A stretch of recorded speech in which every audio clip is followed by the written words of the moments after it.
Bonjour, chers étudiants euh, auxquels ces vidéos sont initialement destinées. C'est d'ailleurs probablement la dernière que je vais vous adresser et elle va survoler la période 74-81. Un mot en préliminaire. L'un ou l'une d'entre vous m'a envoyé un petit mail en me disant que ce que j'avais raconté sur les pétrodollars n'était pas d'une clarté absolue dans la vidéo précédente. Donc je reprends très brièvement en guise d'introduction à cette vidéo. Il y a en 1973, pour des raisons géopolitiques, géostratégiques, la volonté des pays producteurs de pétrole de réduire l'offre pour sanctionner politiquement, diplomatiquement les puissances accusées de soutenir l'État d'Israël dans le conflit proche-oriental. Il y a une brutale augmentation du prix du pétrole et des produits pétroliers, parce que par voie de conséquence, d'autres produits vont être touchés. Il y a en 1978-1979, consécutivement à la révolution iranienne, la révolution islamique en Iran, un autre moment de très forte augmentation. Bref, le prix moyen du baril qui était de 1,90 $ en 1972 bondit, il sera de 34 $ en 1981. C'est ce qu'on appelle le choc pétrolier. Voilà. Cette augmentation du prix du pétrole entraîne que la quantité de dollars détenus par des bénéficiaires non américains des revenus pétroliers, Proche-Orient, mais pas que, le Proche-Orient, euh, nécessite la création d'actifs financiers issus des royalties, des royalties, des redevances, donc, que en dollars, donc libellés en dollars, que les compagnies extractrices donnent au gouvernement des, des États producteurs. Ça se traduit donc par un afflux massif de capitaux qui ne sont pas, qui ne sont qu'en partie absorbés par les économies des pays producteurs. Et donc le surplus d'une immense quantité est, euh, est redistribué dans des placements sur les marchés des capitaux à travers les banques, enfin les banques commerciales donc, et donc constitue, sans mauvais jeu de mots à propos de pétrole, un carburant pour accroître la disproportion entre l'économie, la masse monétaire et l'économie réelle, et donc un carburant qui accroît les bulles financières. Voilà le mécanisme des pétrodollars et de son problème. Quoi qu'il en soit, et même si les raisons étaient beaucoup plus structurelles que conjoncturelles, la fin des Trente Glorieuses, même si en grande partie les Trente Glorieuses, je vais essayer de le montrer, n'était pas quelque chose d'uniforme à analyser. Tout cela va bien évidemment rejaillir sur la conjoncture et la perception politique que l'on a en France. Et donc je voudrais pour terminer ces vidéos analyser à travers les années 74-81 les problématiques issu de ce que l'on va considérer comme étant une crise économique, sans évidemment s'apercevoir qu'en grande partie, il s'agirait peut-être plutôt d'une forme de retour à la normalité. D'abord, sur le plan politique, les choses se caractérisent par ce qu'on appelle l'union de la gauche.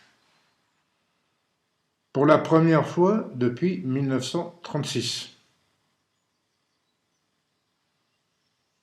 Un projet de transformation de la société française sur une législature associant communistes et ce que jusque-là on appelait, du fait de la débandade du Parti socialiste, post-guerre d'Algérie, post-retour du général de Gaulle au pouvoir, qu'on appelait la gauche non communiste, pour aller vite. Et dans la foulée de la stratégie initiée par François Mitterrand en 1965, on assiste à la conclusion d'un véritable programme de gouvernement associant le Parti communiste, un nouveau conglomérat qui s'est réunifié entre 1969, création du nouveau Parti socialiste, et 1971, congrès d'Épinay-sur-Seine, fondant le Parti socialiste, dont François Mitterrand devient le premier secrétaire. Et une fraction du Parti radical, autour d'un élu de ma région, Robert Fabre, du Franche de Rouergue, qui, dans la tradition d'un radicalisme ouvert de gauche qu'avait incarné Pierre Mendès France, refuse de jouer, de continuer à jouer les supplétifs de la majorité gaulliste à ce moment-là. Et qui crée le mouvement des radicaux de gauche, qui n'a pas, certes, d'implantation nationale à proprement parler, mais qui, localement, et notamment dans le sud-ouest, peut avoir son importance. Donc, ce programme commun de gouvernement, un an quasiment jour pour jour après le congrès d'Épinay, donc 21 juin 1972, dans la perspective des élections législatives de 1973, fait que, en termes de voix, dès les élections législatives de 1973, Parti communiste et Parti socialiste sont quasiment à égalité. 21% des voix pour le Parti communiste à l'élection législative, 20,5% pour le Parti socialiste, et que se produit donc un bloc électoral renforcé par la pratique, n'est-ce pas, d'accords de désistement automatique au second tour, qui fait que 41% des voix, plus c'est déjà quelque chose autour duquel, à la marge, peuvent s'agglomérer de quoi gagner une élection présidentielle. Voilà. Alors même si les résultats de la législative de 73 donnent une assez large majorité de par le scrutin majoritaire et le découpage des circonscriptions à la majorité sortante, les choses sont quand même beaucoup plus tendues pour une éventuelle élection présidentielle qui doit avoir lieu en 1976. C'est-à-dire que l'élection de 1973 est perçue du point de vue de la gauche comme une répétition générale pour pouvoir avancer vers l'élection décisive qui aura lieu en 1976. La difficulté, elle est double, c'est que, d'une part, le choc pétrolier, quelques mois après, l'élection c'est en mars, l'élection législative, la guerre israélo-arabe, guerre de Kippour, guerre d'octobre, c'est selon octobre 73. Le changement, le choc pétrolier, on sent que la conjoncture socio-économique évolue. Bon, voilà. Comment le premier changement, la crise sociale, l'inflation qui ne garantit plus la croissance économique, le chômage, les restructurations industrielles qui vont se poursuivre, tout cela va alimenter un climat dans lequel le projet du programme commun de gouvernement de la gauche, outre la symbolique, la gauche unie, qui aura toute son importance, repose sur l'idée d'une relance par la consommation, qu'il faut augmenter le pouvoir d'achat,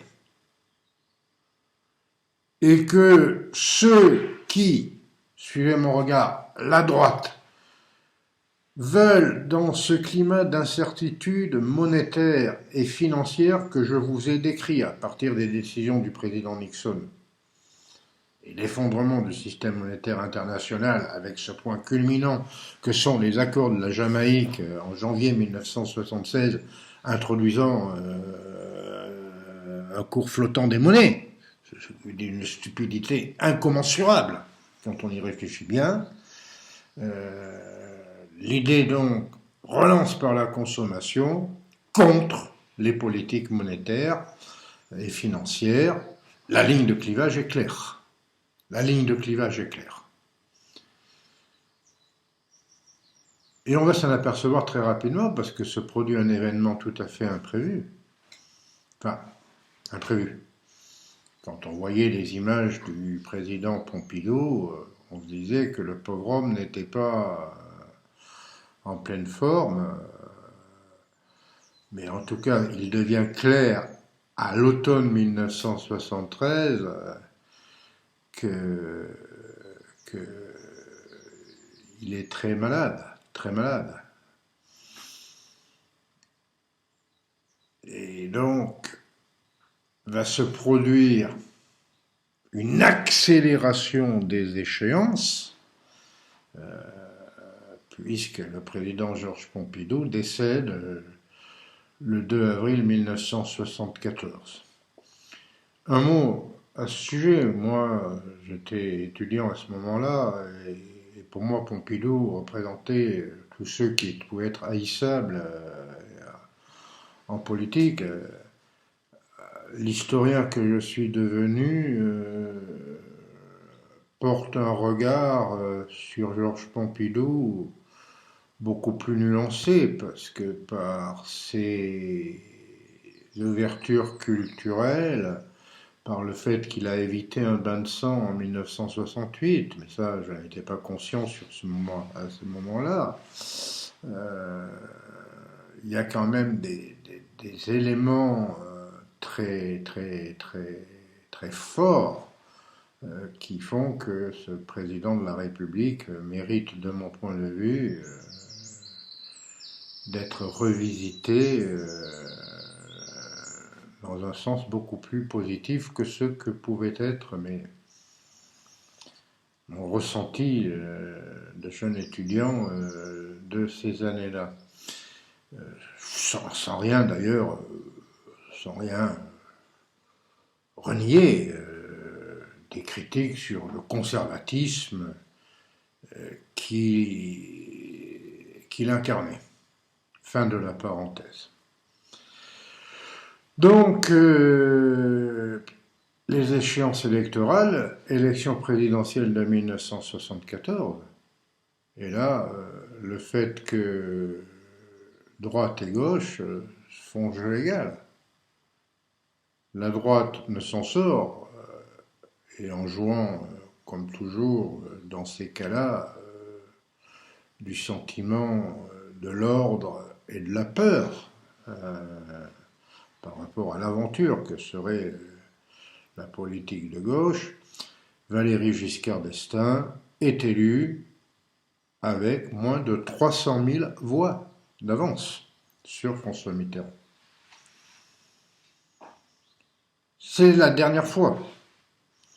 Par beaucoup d'aspects, la montée de la gauche qui avait été soutenue par le Parti communiste compris, pour changer de cap, c'était le titre du programme du Parti communiste, pour appliquer un programme commun de gouvernement.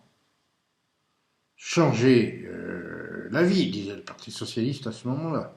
Appuyer sur un renouveau des forces sociales issues de 1968 et des mouvements sociaux de nouvelle nature avec occupation d'usines, autogestion, remise aux mains des ouvriers de l'outil de production confère la grande grève des usines LIP.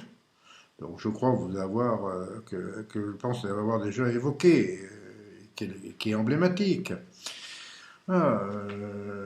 Bref, la gauche passe à deux doigts de l'emporter, et là réellement se pose la question de la capacité de cette gauche à arriver au pouvoir. Cela semble de plus en plus une hypothèse plausible. Jusque-là, si vous voulez, c'était une sorte d'horizon indépassable par définition. Vous approchez vers l'horizon et la ligne d'horizon s'éloigne de plus en plus. Là, ça devient quelque chose d'éminemment concret. D'autant que, si on analyse la conjoncture, bon, évidemment, il y a eu le coup d'État contre Salvador Allende le 11 septembre 1973, dans lequel beaucoup de gens de gauche se reconnaissaient. Mais enfin, en Italie, sous la direction du communiste Enrico Berlinguer, l'idée de faire un compromis historique avec la démocratie chrétienne pour faire une véritable union populaire. En avril 1974, la fin de la dictature de Salazar au Portugal. Dans les mois qui vont suivre, la fin du régime des colonels en Grèce. L'idée que ce mouvement qui va au-delà des aspirations économiques et sociales est inéluctable. Ça pose un problème. Ce qui est très, très clairement l'idée que cette union de la gauche en France profite davantage au Parti socialiste qu'au Parti communiste. Et le Parti communiste, dont j'ai essayé de vous montrer en toute objectivité que il ne voulait pas prendre le pouvoir, que son enjeu existentiel était le contrôle des mouvements sociaux. Le Parti communiste va se trouver placé devant un dilemme très difficile pour lui à régler, qui est tout simplement peut-il accepter d'être une force d'appui? Et quasi immédiatement après la présidentielle de 1974, qui a porté François Mitterrand au pouvoir, le Parti communiste va commencer à mener, à instruire un procès systématique. Attention, le Parti socialiste est là pour trahir ses engagements. Bref, il va apparaître dans la logique du bonnet blanc et blanc bonnet de l'élection présidentielle de 1969 comme cherchant un prétexte pour une nouvelle fois faire échouer la gauche.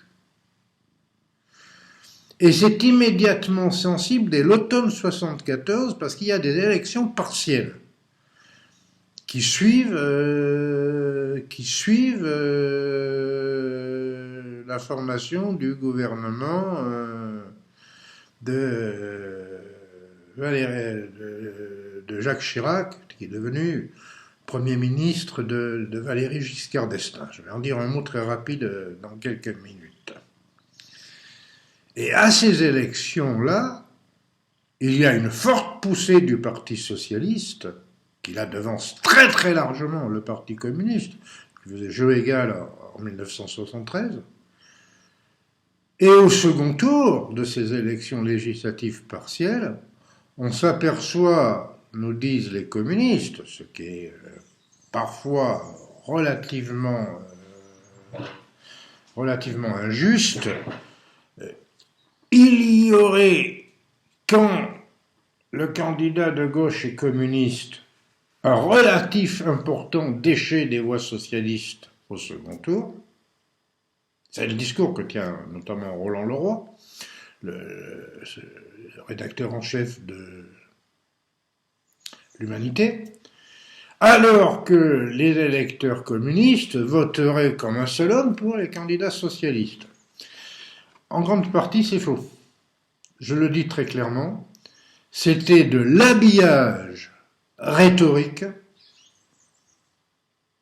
parce que le Parti communiste, à travers 1974, à travers la campagne présidentielle de François Mitterrand, s'est rendu compte que l'union de la gauche n'allait pas seulement servir à renforcer des positions, mais risquait de se faire au détriment électoral du Parti communiste.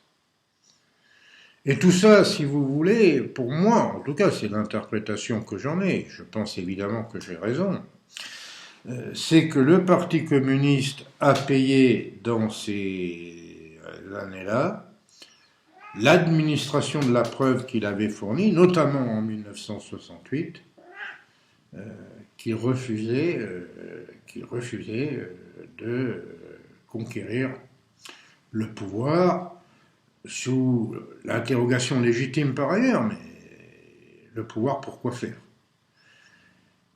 Mais ce faisant, il perdait une force d'attraction. Et tout cela va, je vais très vite parce que je vous ai dit que c'est la dernière vidéo, se traduire par le fait qu'en 1977, lorsqu'il s'agira de réactualiser le programme commun en vue de l'élection législative de 1978, le Parti communiste va casser cette union de la gauche. En accusant le Parti socialiste de tourner à droite, de refuser ses engagements, de critiquer la portée de certaines nationalisations qui ne s'appliqueraient pas à toutes les filiales, etc., etc. Donc vous voyez bien, surchoisissant le motif des politiques économiques et sociales pour garder le contrôle du mouvement social. Sauf que, si vous voulez, le temps ayant joué, la volonté de changement étant importante, la crise économique et sociale, le chômage, l'inflation, tout cela, l'échec de la politique menée par Valéry Giscard d'Estaing sur laquelle je vais revenir, tout cela faisait que l'aspiration au changement était trop importante. En 1978, le Parti communiste fait échouer la gauche. Une nouvelle fois, la gauche est absente au rendez-vous posé par l'histoire. Mais ce faisant, le Parti communiste s'est tiré une balle dans le pied. Et la conclusion catharsique de tout cela, c'est le score des candidats socialistes et communistes à l'élection présidentielle de 1981. Georges Marchais, candidat du Parti communiste, 15%. Le plus faible score du Parti communiste depuis les élections de 1936. Et dont il ne se remettra jamais. Jamais. François Mitterrand, 26% des voix. Le Parti communiste n'est désormais qu'une force d'appoint. Et il porte, ce Parti communiste, me semble-t-il, une lourde part de responsabilité dans ce qui lui est arrivé. Et ce ratio 26-15, qui n'est pas le match nul 21-21 de 73, ce ratio-là fait que l'argument sur lequel beaucoup de gens s'étaient jusque-là prononcés, l'anticommunisme, la peur du rouge, la culture politique de guerre froide, cet argument devient de moins en moins opérant parce que le Parti communiste n'est que 15% des voix. Alors pourquoi dis-je que la politique de Valéry Giscard d'Estaing a échoué? D'abord, excusez-moi de rentrer un peu dans le débat politicien, Valéry Giscard d'Estaing gagne l'élection présidentielle parce que d'abord, il se qualifie pour le second tour. Et cela n'avait rien d'évident. Le décès de Georges Pompidou fait que le candidat naturel dans la famille gaulliste, c'est son ancien Premier ministre qui avait bien compris que la société était en train de changer, qui avait initié son tournant de nouvelle société avec l'appui de Jacques Delors, qui était son conseiller social et qui venait directement de la CFDT, Jacques Chaban-Delmas. Et au départ, Jacques Chaban-Delmas apparaît en situation d'être l'héritier de Georges Pompidou. Les sondages le donnent très nettement gagnant. Voilà, c'est pour ça, prenez une bonne leçon politique. Les sondages, c'est un outil utile, mais qui se plante toujours. Je n'en dirai pas plus là-dessus. Il y a d'autres critères qui permettent d'apprécier l'état de l'opinion. Mais bon, sauf que Jacques Chaban-Delmas va être d'abord jugé précisément par un certain nombre d'héritiers de Georges Pompidou, à commencer par son homme lige Jacques Chirac, comme trop, comment dirais-je, trop ouvert, et que tout va être mis en place, y compris la défection d'une partie des députés gaullistes que Jacques Chirac regroupe et qui appelle à voter pour Valéry Giscard d'Estaing. À quoi s'ajoute que Jacques Chaban-Delmas va faire une campagne désastreuse. Bon. Voilà, et là, il remporte uniquement la responsabilité, c'est pas uniquement la trahison, comme on dira, de Jacques Chirac. Et donc, Jacques Chirac apporte à Valéry Giscard d'Estaing l'appui d'une partie de gaullistes conservateurs, par opposition aux gaullistes sociaux, qu'aurait incarné Jacques Chaban-Delmas, lesquels vont faire pencher la balance au premier tour. Très nettement. Très nettement. Si vous regardez les résultats, Mitterrand 44% des voix, 43% des voix au premier tour.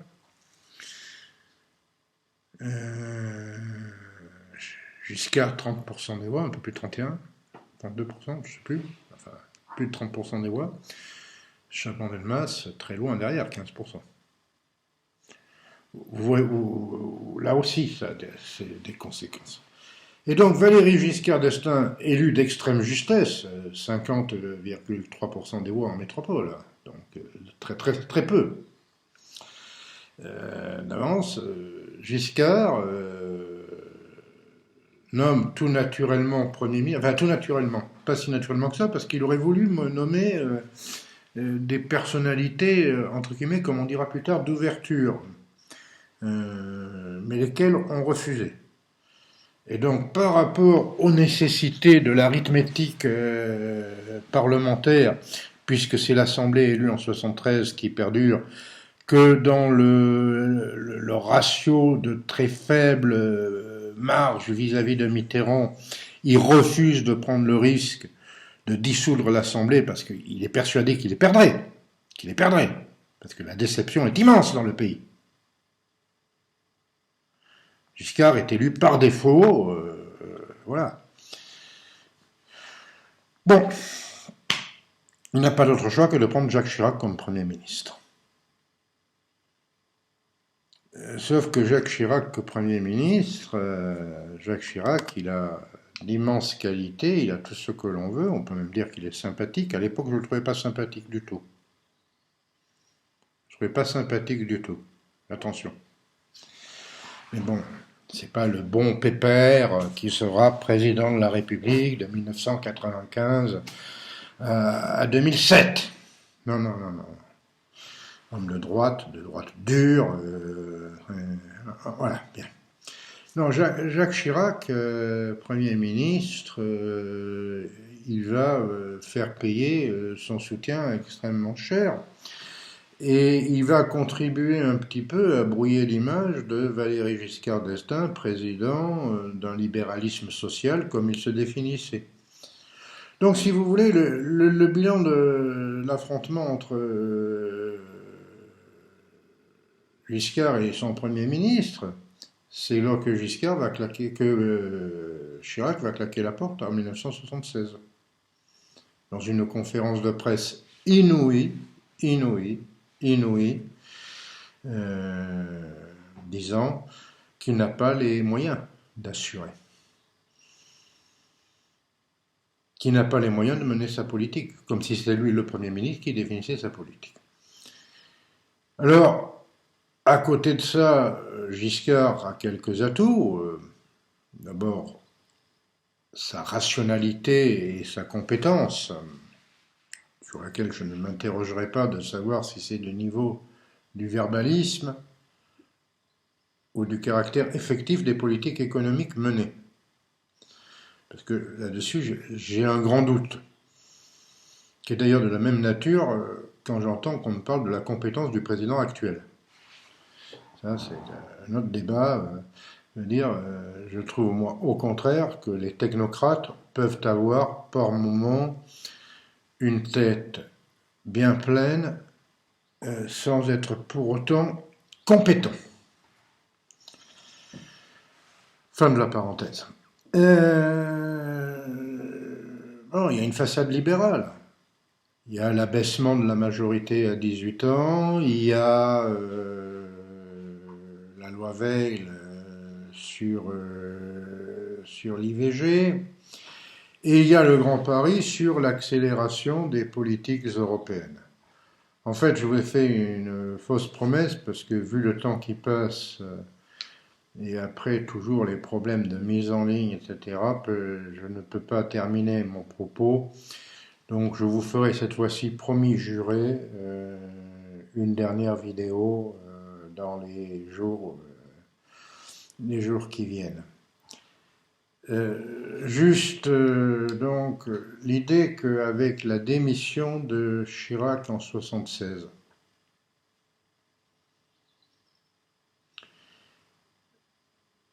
Giscard affaibli, le fossé qui s'ouvre entre communistes et socialistes par rapport au procès en sorcellerie engagé contre le Parti socialiste par l'inquisition communiste.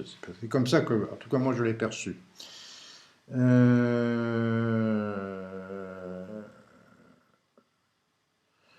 Vous voyez bien que, à partir de 1976, le jeu deux blocs contre deux blocs qu'implique l'élection présidentielle se trouve déjà fracturé de façon beaucoup plus importante par, en fait, un jeu quadrangulaire. C'est une partie de billard beaucoup plus compliquée.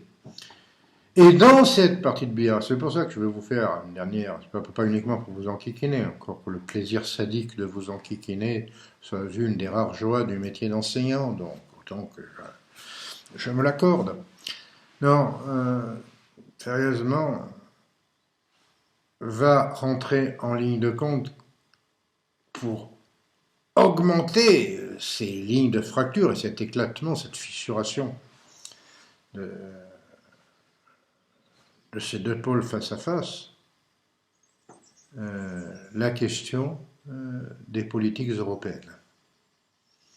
Parce que dans le climat de crise économique, Dans le climat de difficultés financières, les tentatives européennes qui vont se caractériser par l'élection du Parlement européen au suffrage universel, l'ouverture de ce chantier vers une monnaie commune, mais qui va aussi dénaturer le projet européen, qui était déjà bien vérolé de mon point de vue. Mais ça, je vous en reparlerai. D'ailleurs, en ayant peut-être la possibilité de vous faire parvenir par le secrétariat de notre chère université, de vous faire mettre en ligne le poli que j'ai fait sur l'Europe pour d'autres étudiants, ceux auxquels précisément ces vidéos ne sont pas destinées. Voilà. Je m'arrête là pour aujourd'hui. Ce sont des problèmes complexes. Et puis après tout, vous en ferez ce que vous voudrez. Donc, je me sens un peu libre. Bonne journée. Au revoir.